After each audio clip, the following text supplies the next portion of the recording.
ভৌতিক গল্প। সুদীপ ওম ঘোষের গল্প। অভিশপ্ত ব্যানার্জি বাড়ি।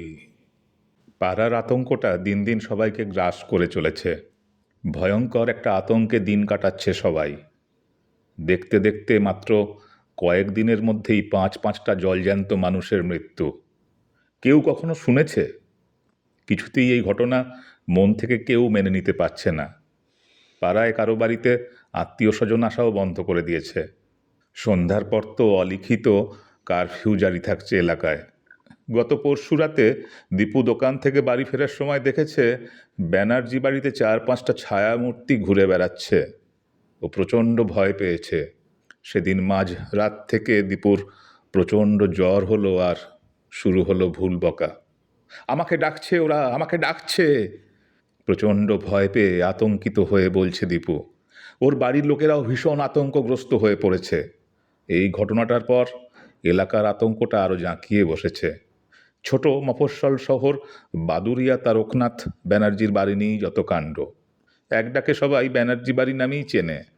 তারকনাথ ব্যানার্জির এক ছেলে এক মেয়ে। বর্তমানে ছেলে মেয়েরা সবাই বিদেশে থাকে। তারকনাথ ব্যানার্জি ছিলেন একজন প্রতিষ্ঠিত ডাক্তার। মারা গিয়েছেন বছর 2 আগে। ওনার স্ত্রীগত হয়েছিলেন আরও বছরখানেক আগে। ডাক্তার ব্যানার্জির বয়স হয়েছিল 75-76। ওনার স্ত্রী রমাদেবীর মৃত্যু হয় কি এক জটিল অসুখে। বর্তমানে কেউই ওই বাড়িতে থাকতেন না। বাড়িটি এক প্রমোটারের কাছে বিক্রি করে দিয়েছিল ব্যানার্জি পরিবারের সদস্যরা। বিশাল জায়গা জমি নিয়ে দোতলা বাড়ি। বাড়ির উঠোনে বড় আম গাছ। বাড়ির পিছনে বিশাল বাগান। প্রমোটার রতন জমিসহ বাড়িটি কিনে নিয়েছিল।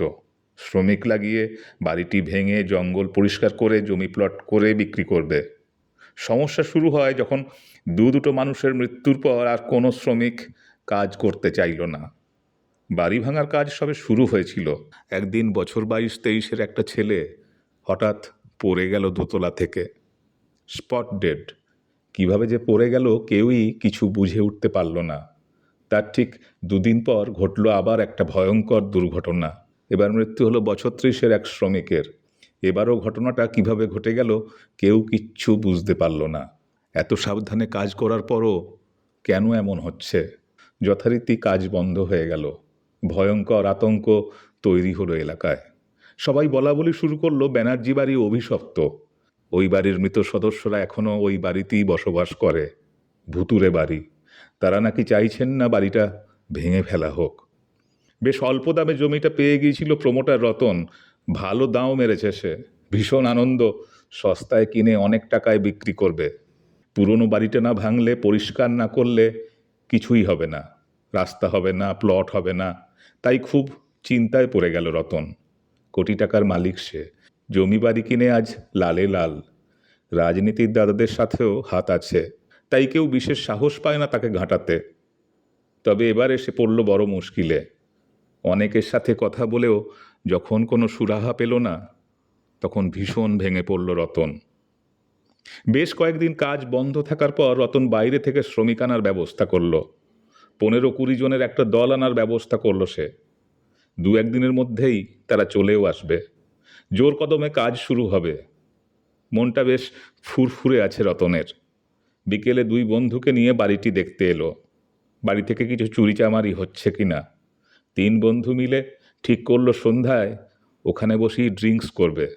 পটলকে দায়িত্ব দিল রতন। মিনিট 20 পরে পটল সব কিছু নিয়ে এলো।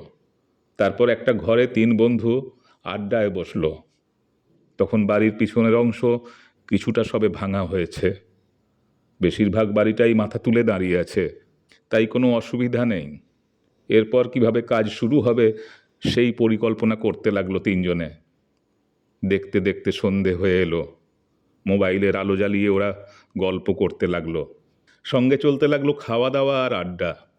আস্তে আস্তে 3 জনই বেশ বেসামাল হয়ে পড়ল। রতন হুঙ্কার ছেড়ে বলল, আমি দেখতে চাই এবার এই বাড়িতে কিভাবে কাজ বন্ধ হয়। বাইরের মিস্ত্রি আনছি টাকা বেশি দিয়ে। অভিশপ্ত বাড়ি না ছাই।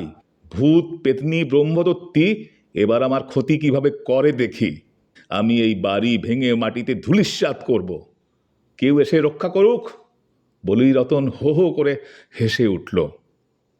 কিছুক্ষণ পর রতন বুঝতে পারল বাতাসটা যেন হঠাৎই বন্ধ হয়ে গেল। কেমন একটা গুমোট পরিবেশ তৈরি হলো। একটা বিকট আঁশটে গন্ধ নাকে এলো। রতন দীনেশ আর পটলের কাছে জানতে চাইল। ওরা বলল কোনো গন্ধই পাচ্ছে না। কেমন একটা সন্দেহ হলো রতনের। পটল একটু বাইরের দিকে গেল। রতন আর দীনেশ তখন গল্প করতে লাগলো। রতনের অনেকক্ষণ পর মনে হলো পটল এখনো এলো না কেন। সেই আঁশটে গন্ধটা যেন আরও বেশি তীব্র হয়ে নাকে লাগছে রতনের। ঝাঁঝালো গন্ধটা যত সময় যাচ্ছে ততই যেন মোমো করছে ঘরে। শরীরের ভিতরের অস্বস্তি বোধটা আরও বাড়তে লাগলো দুজনের। এবার দীনেশও গন্ধটা পাচ্ছে। পটলকে ডাকাডাকি শুরু করলো রতন, কিন্তু কোনো সাড়া শব্দ নেই। খালি ঘরের আওয়াজ প্রতিধ্বনি হচ্ছে।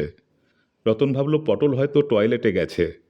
অনেকটা সময় পেরিয়ে যাওয়ার পরও যখন পটল এলো না, তখন ওকে খুঁজতে দীনেশ গেল। খুব বেশি নেশা হয়ে গেছে বুঝতে পারছে রতন, উঠতে পারছে না। অনেকক্ষণ পর রতনের মনে হলো ও একা একা বসে আছে। পটল আর দীনেশের কোনো খোঁজ নেই। কটা বাজে বুঝতে পারছে না। মোবাইলের দিকে তাকিয়ে দেখল রাত 12:10। চমকে উঠল রতন। নেশা প্রায় ছুটে যাওয়ার মতো অবস্থা। কতক্ষণ বসে আছে ও একা একা? যে খাবারগুলো ছিল সেগুলো তো এখনো সামনে রয়েছে। তাহলে এতক্ষণ ওরা খেলো কি? একটা ঠান্ডা স্রোত বয়ে গেল শির দাঁড়া দিয়ে।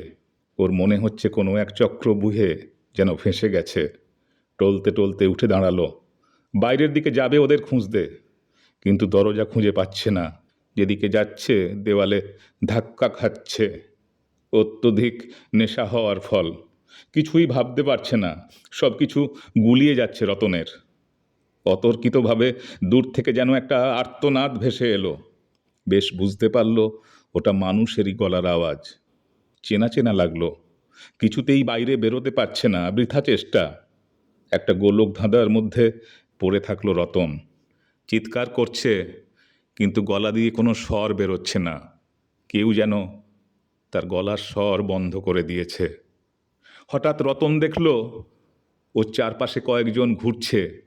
ছায়ার মতো দেখতে লাগছে। রতন চিৎকার করলো, কে তোমরা? কোনো উত্তর নেই। রতনের কথা যেন তারা শুনতেই পাচ্ছে না। রতন তখন ভীষণ আতঙ্কে ঘামতে শুরু করলো। অনেক চেষ্টা করেও কোনো মতেই ঘর থেকে বেরোতে পারছে না। তীব্র আঁশটে গন্ধে দম বন্ধ হয়ে আসছে রতনের। মাথা ঘুরিয়ে চোখ মুখ অন্ধকার দিচ্ছে। ছায়ামূর্তিগুলি ওকে ঘিরেই রেখেছে। ছায়ামূর্তিগুলো অট্টহাসি হাসছে ওকে দেখে। বিকট সেই হাসি। শরীরের প্রতিটি অঙ্গ ভয়ে আড়ষ্ট হয়ে গেল রতনের। ও বেশ বুঝতে পারছে ও আস্তে আস্তে মৃত্যুর কোলে ঢলে পড়ছে। চোখ মুখে অন্ধকার নেমে আসছে। দম বন্ধ হয়ে আসছে। হাসির আওয়াজ তখনও কানে ভাসছে। তীব্র ব্যঙ্গাত্মক সেই হাসি বন্ধই হতে চায় না। তারা যেন বলতে চাইছে, এবারই আমাদের, এখানে অন্য কারো প্রবেশ নিষেধ। আনন্দে তারা নৃত্য করছে। ভয়ঙ্কর বিকট সেই ছবি চোখের সামনেই ঘটে যাওয়া ভয়ঙ্কর দৃশ্য দেখে ভয়ে আঁতকে উঠল রতন।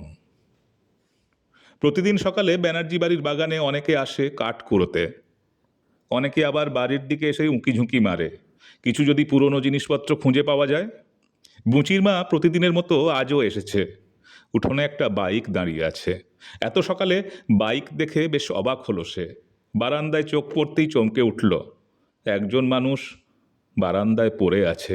যারা বাগানে ছিল চিৎকার করে তাদের ডাকলো মুচির মা। সবাই তৎক্ষণাৎ ছুটে এসে দেখে একটা মৃতদেহ। বীভৎস একটা ভয়ের ছাপ তখনও চোখে মুখে সেই ব্যক্তির। কয়েকজন এগিয়ে গিয়ে আরও চমকে উঠল। আরও একটা মৃতদেহ। এক এক করে সবাই সংবাদ পেয়ে ছুটে আসছে। পাড়ার ছেলেপিলে জড়ো হয়েছে। কিছুক্ষণ পর ছেলেপিলে আরও চমকে উঠল। এবার দেখল প্রমোটার রতন মৃত অবস্থায় পড়ে আছে। হুলুস্থুল পড়ে গেল চারদিকে। তিনটে মৃতদেহ একসাথে। মদের বোতল, খাবার দাবার, মোবাইল ফোন সব ঘরের ভিতরে পড়ে আছে। পুলিশকে খবর দিল এলাকার ছেলেরা। কিছুক্ষণের মধ্যেই পুলিশ এলো। মৃতদেহ নিয়ে গেল ময়না তদন্তের জন্যে। পুরো এলাকায় আতঙ্ক নেমে এলো। কয়েকদিনের মধ্যেই একটা বাড়িতে পাঁচটা মৃত্যু। তারপর থেকে এলাকার মানুষের আতঙ্কে রাতে ঘুম নেই। দীপুর ঘটনাটা আরও আতঙ্ক বাড়িয়ে দিয়েছে। প্রচণ্ড একটা ভয় 8 থেকে 80 সবাইকে গ্রাস করেছে। সবাই বলছে অভিশপ্ত ব্যানার্জি বাড়ি।